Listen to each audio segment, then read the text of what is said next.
Rascal, ഇടിച്ചതിന്റെ ലിവറിളക്കി കളയും, പെണ്ണുങ്ങളെ കമലടിക്കുന്നോളാം. ഇങ്ങനെ പറയുന്ന ഒരു പോലീസുകാരനെ ഒരു മീശയില്ലാതെ സങ്കല്പിച്ച് നോക്കിയ സുഹൃത്തുക്കളെ. അതാണ് പറഞ്ഞത്, മീശ മീശ, വരേൻ മീശ, കൊമ്പൻ മീശ, കൊനസ്റ്റ് മീശ, പോലീസ് മീശ, പട്ടാള മീശ, കായംകുളം കൊച്ചുള്ളി മീശ. ബഹനോർ ഭായിയോ, ലേഡീസ് ആൻഡ് ജെന്റിൽമെൻ, തായ്മാർകളെ, തന്തമാർകളെ, സഹോദരി സഹോദരന്മാരെ, ജീവിതത്തിലും കലാരംഗത്തിലും ഒരുപോലെ ഉപയോഗിക്കാൻ പറ്റിയ വിവിധ തരം മീശകൾ നിങ്ങളുടെ മുമ്പിൽ ഇപ്പോൾ വെച്ചുകൊണ്ടിരിക്കുന്നത് പ്രൊഫസർ കാഞ്ചൻ ഡെക്ക. സംപ്രതി വാർത്താഹ പ്രവാചക ബലദേവാനന്ദ സാഗര.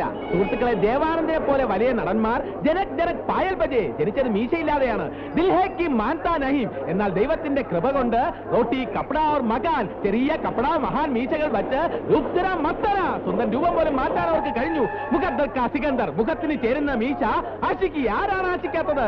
ഒറ്റ നോട്ടത്തിൽ തന്നെ പ്രകടമായി ബുദ്ധിയില്ല എന്ന് നമുക്ക് മനസ്സിലാകുമെങ്കിലും നമ്മൾ ഇയാളെ പേടിക്കുന്നു. കാരണം ഇയാളുടെ മീശ